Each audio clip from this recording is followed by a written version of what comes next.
აი როგორც მას მოუწოდე შეწყვიტე ღვთისმგმობელობა ეკლესიის შეურაცხყოფა სამღვდელო იერარქიის უმძიმესი განსაჟელი ელოდება მაგრამ ამბობს თავისი საქციელით და საუბრით რომ ის წმინდანია საქართველოს განმათავისუფლებელია ეკლესიის ცარისტული რუსული ეკლესიის დამხსნელი და სხვა ფანტაზიები ეს არის საცუდავი ადამიანი ის იღუპება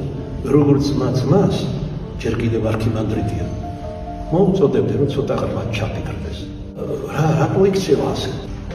ასე კომპრომატები აქვს იმიტომ რომ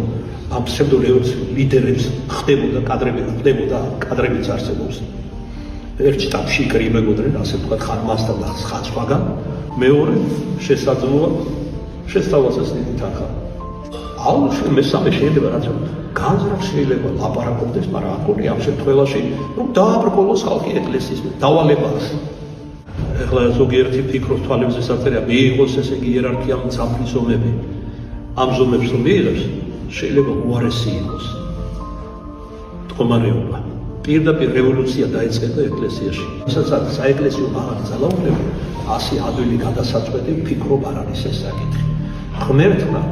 სწორ უპოვარი გამოსავალი ვანახოს